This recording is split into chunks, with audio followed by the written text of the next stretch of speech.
Hello students, हम MSc pre की physical chemistry पढ़ रहे थे। इस फिज़िकल केमिस्ट्री में मैं आप लोगों को केमिकल काइनेटिक्स स्टडी करवा रही थी और उस केमिकल काइनेटिक्स में हम जो स्टडी कर रहे थे वो यूनिमोलिकुलर रिएक्शंस के लिए थ्योरीज स्टडी कर रहे थे, जिसमें हमने पहली थ्योरी पढ़ ली थी लिंडमान थ्योरी।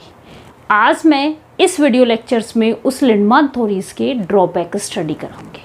चलो हम सबसे पहले ड्रॉबैक स्टडी करेंगे, उसके बाद इन ड्रॉबैक्स को जो ड्राइव किया था वो हुंसलवुड ने किया था, इसलिए उसके बाद हम हुंसलवुड की यूनिमोलिकुलर रिएक्शंस के लिए थ्योरी स्टडी करेंगे। चलो हम सबसे पहले ड्रॉबैक स्टडी करते हैं। पहली ड्रॉबैक देखो, ड्रॉबैक ऑफ लिंडमान थ्योरी।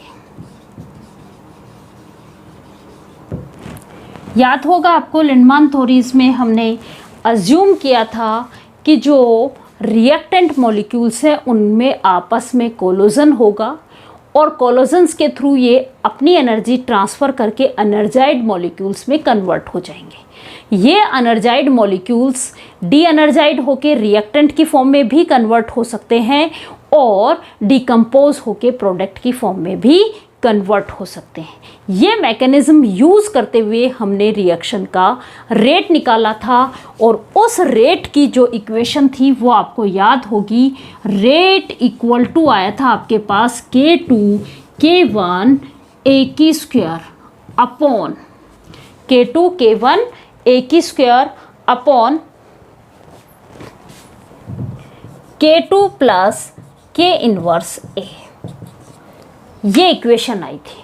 फिर इस इक्वेशंस में इस रेट पे हमने दो कंडीशंस लगाई थी, लो प्रेशर और हाई प्रेशर। लो प्रेशर पे लो प्रेशर के ऊपर जो ऑर्डर निकला था वो हमारा सेकंड ऑर्डर निकला था और हाई प्रेशर के ऊपर जो ऑर्डर निकला था वो फर्स्ट ऑर्डर निकला था।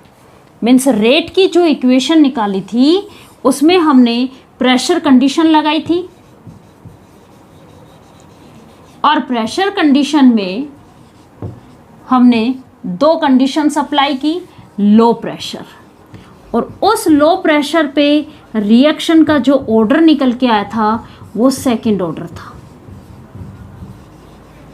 और हाई प्रेशर पे जो ऑर्डर निकल के आया था वो फर्स्ट ऑर्डर था। क्लियर? यहाँ तक हमने प्रीवियस वीडियो लेक्चर्स में स्टडी कर लिया। क्लियर? तो अब हम इसकी सबसे पहली ड्रॉबैक देखते हैं। देखो, लिंडमान थ्योरीज के अकॉर्डिंग जो रेट निकाला गया उस रेट की जो वैल्यू थी वो बहुत ही स्मॉल थी। मीन्स रिएक्शन का जो रेट कांस्टेंट कैलकुलेट किया गया उसकी वैल्यू छोटी मिली। किसके कंपैरिजन में? थ्योरेटिकल वैल्यूज़ के कंपैरिजन में, सॉरी एक्सपेरिमेंटल वैल्यूज़ के कंपैरिजन में। मीन्स फर्स्ट ड्रॉबैक थी the rate constant of unimolecular reaction calculated by Lindemann theory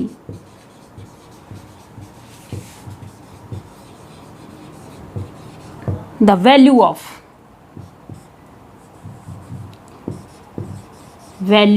of rate constant of unimolecular reaction calculated by Lindemann theory is very small as compared to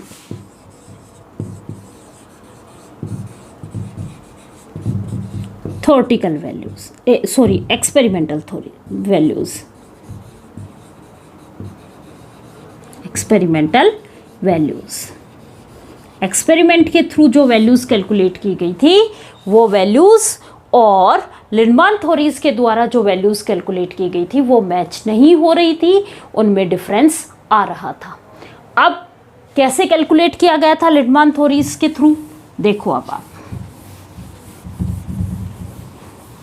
first drawback में ही। अब देखो कैसे किया गया, ये rate की equation है, रेट आपका ये इक्वेशन है, क्लियर।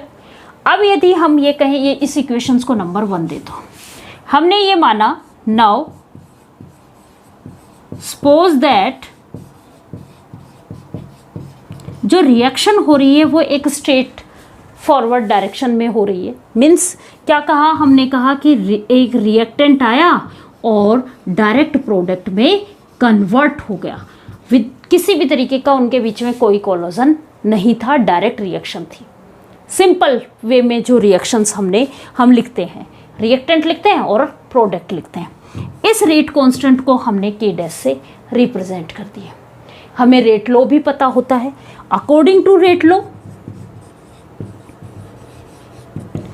रिएक्शन का जो रेट लॉ के अकॉर्डिंग रिएक्शन का रेट जो है वो आपका किसके इक्वल होगा, k dash A, means rate constant into में प्रोडक्ट कंसंट्रेशन, यही होती है। अब इक्वेशन नंबर 1 और इक्वेशन नंबर 2 में जो रेट है वो किसी एक ही तो रिएक्शन का है भाई। वहाँ पे उन्होंने अज्यूम किया गया था अलग तरीके से, यहाँ पे हमने कहा कि यदि सिंपल तरीके से रिएक्शन होती तो इसका रेट ये होता, क्लियर। तो दोनों मतलब रिएक्शन एक ही है, उनका रेट इक्वल है। तो मैंने कहा अकॉर्डिंग टू इक्वेशन 1 एंड 2 क्या होगा, के डैश ए किसके इक्वल होगा, K2 K1 A का whole square upon K2 plus K inverse A, यही होगा। इस इक्वेशन में देखो A यहाँ है, A स्क्वायर यहाँ है, कैंसिल आउट कर दूं मैं। मीन्स आपके पास K डैश की जो वैल्यू आई है वो आई है K2 K1 A upon K2 plus K inverse A, यही है। इस इक्वेशंस को और थोड़ा सिंप्लीफाई करते हैं, हम ये कहते हैं K इनवर्स A से सिर्फ मैं इस side right hand side K inverse A से मल्टीप्लाई भी कर दूं और डिवाइड भी कर दूं। तो देखो मैं इसको डिवाइड करूंगी या ऊपर और नीचे डिवाइड कर दो, मीन्स ऊपर वाली वैल्यू से भी डिवाइड कर दो और नीचे वाली वैल्यू को भी K इनवर्स A से डिवाइड कर दो। तो देखो इस K इनवर्स A से ये K inverse A cancel out, तो वैल्यू वही हुई, कोई चेंज नहीं हुआ। तो मैंने क्या किया, इस इक्वेशंस को K इनवर्स A से डिवाइड किया, तो आपके पास इक्वेशन क्या बची, K डैश किसके इक्वल हुआ, K2 K1 A, इसको भी मैंने डिवाइड कर दिया K इनवर्स A से अपॉन K2, इसको भी डिवाइड कर दिया मैंने K इनवर्स A से प्लस K इनवर्स A, इसको भी मैंने डिवाइड कर दिया K इनवर्स A से। अब वैल्यू यहाँ तो क्या बन गया 1, मीन्स आपके पास K डैश की जो वैल्यू आएगी बेटा वो आएगी K2 K1, इस A से ये A cancel out upon K inverse, upon में ये तो ऊपर वाला हो गया, नीचे क्या हुआ K2 K inverse A plus 1। अब देखो इस इक्वेशन में K1 K2 upon K inverse, तीनों के तीनों क्या है आपके रेट कांस्टेंट, यही है। मीन्स तीनों के तीनों कैसे हैं, कांस्टेंट। अब कांस्टेंट है तो हमें इन तीनों के जो अलजेब्रिक प्रोडक्ट जो मिल रहा है हमें, हम उसको भी कोई कांस्टेंट मान लेते हैं K इन्फिनिटिव। तो क्या कहा, लेट अस K इन्फिनिटिव ये हुआ K2 K1 upon K inverse. तो इस इक्वेशंस के अकॉर्डिंग K डैश की वैल्यू क्या बनी आपके पास, K डैश बन गया, ऊपर वाला क्या हो गया K इन्फिनिटिव, नीचे क्या हुआ as it is K2 K inverse A plus का 1।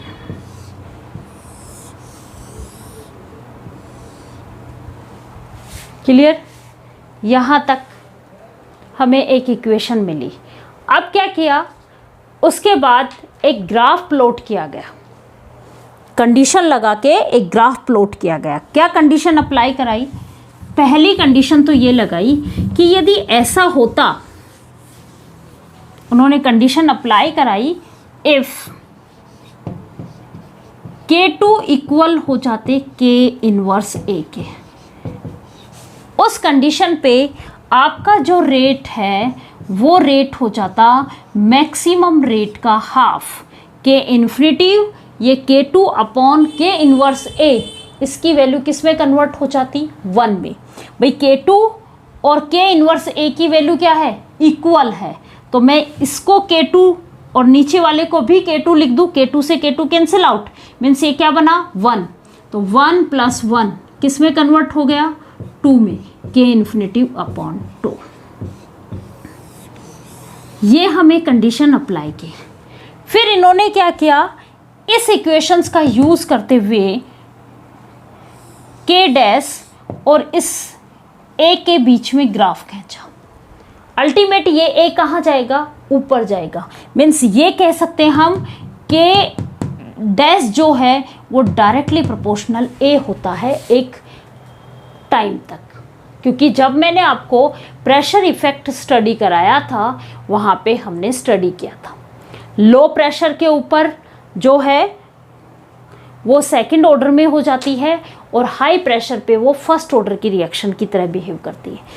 मीन्स आपकी जो एक और K डैश के बीच जो ग्राफ प्लॉट होता है वो टाइम के साथ साथ इंक्रीज होता हुआ और कांस्टेंट मैक्सिमम पहुंच जाता है।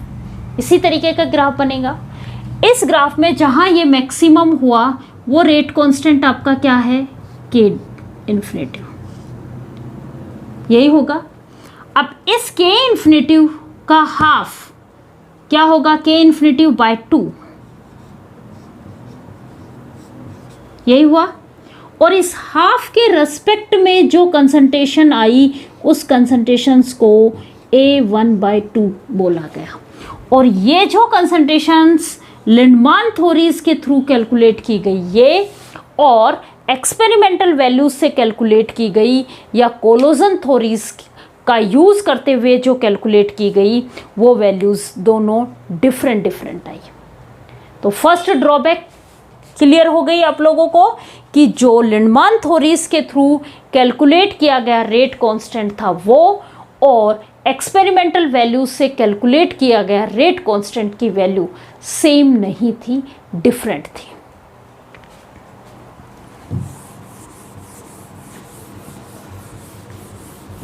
अब दूसरी ड्रॉबैक जो कैलकुलेट की थी वो हुंसलवुड ने कैलकुलेट की थी। तो सेकंड तो ड्रॉबैक है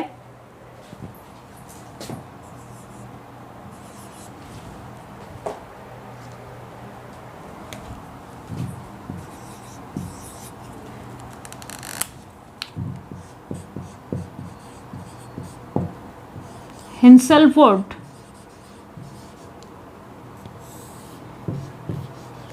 थ्योरी का ही पार्ट है ये। आपसे वो थ्योरी पूछी जाएगी तो पहले आप लिंडमान थ्योरीज की ये ड्रॉबैक डिफाइन करोगे, उसके बाद थ्योरी बताओगे। क्लियर? तो अब देखो, अकॉर्डिंग टू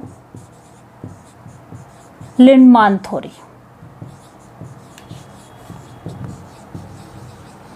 हमने अभी जो फर्स्ट ड्रॉबैक के अंदर K डैश और K डैश की वैल्यू कैलकुलेट की थी। K डैश ये जो वैल्यू है ये वैल्यू हमने कैलकुलेट की थी K2 K1 A upon K2 K1 K2 K1 upon K inverse, जिसको हमने K इन्फिनिटिव बोला था, अपॉन में K2 K इनवर्स A +1। यही कैलकुलेट की थी अभी, अब थोड़ी देर पहले, जिसको हमने के इन्फिनिटिव बोल दिया था ऊपर वाले पोर्शन को। क्लियर? ये इन्होंने इक्वेशन ली। अब देखो इस इक्वेशंस का हम सबसे पहले करेंगे रेसिप्रोकल। अब क्यों किया उसका भी एक बात बता देती हूँ कि यहाँ पे ये ग्राफ प्लॉट करेंगे। क्लियर? अब ग्राफ प्लॉट करेंगे तो इस इक्वेशंस को ये बनाएंगे y equal to m x या कुछ भी इस फॉर्म में। अब इस फॉर्म में बनाएंगे तो अभी तो क्या है, ये डिवाइड ही नहीं हो रहा था, मीन्स अभी जो रिएक्शन थी ये फॉर्म थी वो थी ए बी प्लस सी। यदि मेरे पास आ जाता बी प्लस सी अपॉन ए तो मैं इसको लिख सकता था बी अपॉन ए प्लस सी अपॉन ए इस फॉर्म में।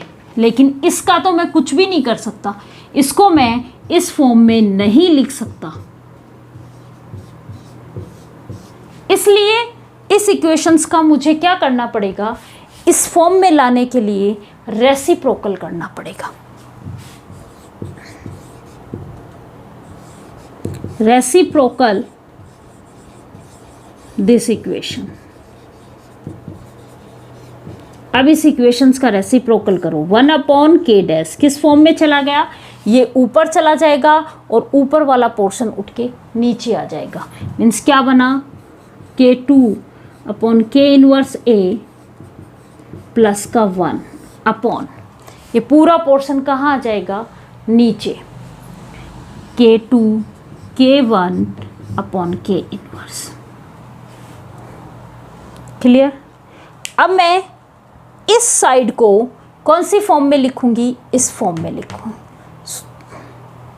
कौन सी फॉर्म में लिखूंगी, इस फॉर्म में, ये वाली फॉर्म। कैसे लिखूंगी, ये अपॉन ये प्लस 1 अपॉन ये लिखूंगी। अब इसको इस फॉर्म में हम क्या करते हैं, चेंज करते हैं। चलो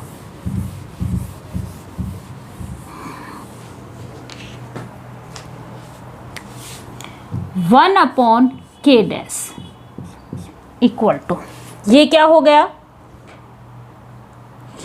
इसके अपॉन में ये आएगा, प्लस लगाऊंगी 1 अपॉन ये लिखूंगी, ये लिखूंगी K2 अपॉन के इनवर्स ए, और इन सब के अपॉन में है, मैं इस इक्वल साइन को यहाँ लगा रही हूँ, K2 K1 अपॉन के इनवर्स, फिर प्लस साइन आएगा इन दोनों, इसके अपॉन में ये पूरा लिख दिया, plus 1 upon K2 K1 upon में के इनवर्स। अब देखो मैं इस इक्वेशंस को, ये इक्वेशन है मेरे पास A upon B C upon D, इस इक्वेशंस को हम ऐसे भी लिख सकते हैं A अपॉन बी इंटू में D अपॉन सी। इस फॉर्म में कन्वर्ट करूंगी अब मैं इस इक्वेशंस को। देखो 1 अपॉन के डैश, ये इक्वल टू आ गया K2 के inverse A as it is multiply, इस इक्वेशंस का रेसिप्रोकल करके लिख दो के इनवर्स K2 K1, के इनवर्स से के इनवर्स कैंसिल आउट, K2 से K2 cancel out, plus 1 upon K2 K1, और ये के इनवर्स कहाँ चला जाएगा, ऊपर के इनवर्स। मीन्स आपके पास इक्वेशन बचेगी 1 अपॉन के डैश, ये इक्वल टू आ गया। देखो यहाँ पे क्या है, ऊपर कुछ भी नहीं बचा, 1 अपॉन नीचे क्या क्या बचा, K1 A प्लस यहाँ पे क्या बचा, के इनवर्स K2 K1। अब यदि आपको कहा जाए कि एक ग्राफ प्लॉट करना है आपको रेट कांस्टेंट वर्सेस ए के बीच में, या कहें a graph is plotted between, किसके बीच में ग्राफ प्लॉट किया, 1 अपॉन के डैश वर्सेस 1/a। कैसा ग्राफ आना चाहिए? देखो अब इस इक्वेशंस को हम y equal to mx plus C की फॉर्म में कन्वर्ट करते हैं। ये रहा आपका y इक्वल टू, क्लियर? ये इस इक्वेशंस को मैं ऐसे लिख सकती हूँ कि k1 इंटू 1/a और plus k inverse k2 k1, ये लिखा है 1/k डैश। अब देखो ये है y, ये है आपका x, और इसके साथ ये जो वैल्यूज़ आती हैं ये क्या कहलाती हैं? m slope. और देखो k इनवर्स k2 k1 सब के सब कांस्टेंट, मीन्स हमें कोई कांस्टेंट मिलेगा। और ये क्या है आपका c, ये हमें क्या मिलेगा? c। और कांस्टेंट क्या था आपका? याद हो तो आपको k2 k1 upon k inverse को हमने क्या बोला था? k infinitive. तो ये इसका रेसिप्रोकल है क्या? k इनवर्स ऊपर है, k1 और k2 नीचे है, तो मैं इसको 1/k इन्फिनेटिव से लिख सकती हूँ। मीन्स मेरे पास जो इक्वेशन आएगी वो ऐसे कन्वर्ट कर सकती हूँ, k डैश 1/k डैश ये इक्वल टू होगा 1/k1 into 1/a plus 1/k infinitive. अब हम एक ग्राफ प्लॉट कर रहे हैं इसके और इसके बीच में, तो कैसा आना चाहिए ग्राफ? एक स्ट्रेट लाइन आनी चाहिए स्लोप के साथ, यही मतलब हुआ। लेकिन जब ग्राफ प्लॉट किया गया तो वो एक स्ट्रेट लाइन नहीं आती है। ये जो ग्राफ प्लॉट किया गया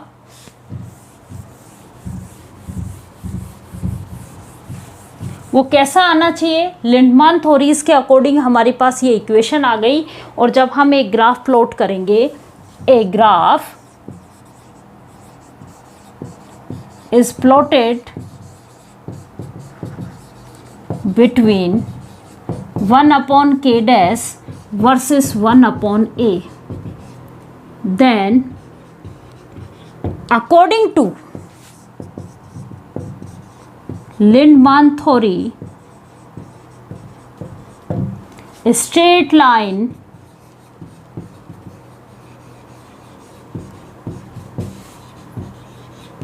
is obtained। क्या होनी चाहिए? एक स्ट्रेट लाइन ऑब्टेन होनी चाहिए, लेकिन स्ट्रेट लाइन ऑब्टेन नहीं हो रही।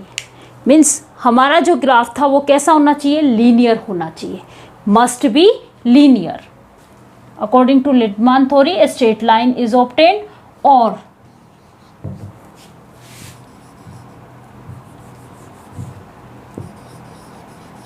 मस्ट बी लीनियर होना चाहिए। लेकिन हमें लीनियर नहीं मिलता है। किस फॉर्म में मिलता है? ये जिगजैग फॉर्म में। किस फॉर्म में? बट इट शो डेविएशन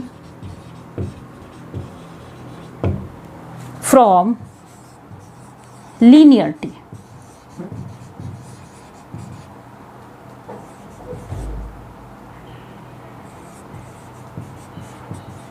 ये इसकी क्या है? ड्रॉबैक है। इस ड्रॉबैक को हुंसलवुड ने कैलकुलेट किया और उसके बाद इस पे हुंसलवुड ने वर्क किया।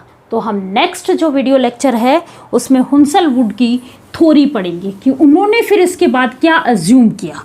देखो ग्राफ जो हमें एक्चुअल मिलना चाहिए वो तो ऐसा जो ग्राफ आपको मिलना चाहिए वो तो आपको ऐसी स्ट्रेट लाइन मिलनी चाहिए, और जो ग्राफ मिलता है वो कुछ इस फॉर्म में मिलता है, जिगजैग फॉर्म में। किस किस के बीच में है ये? 1/a वर्सेस यहाँ पे सॉरी ये 1/a और ये 1/k डैश, इस फॉर्म में एक ग्राफ मिलता है।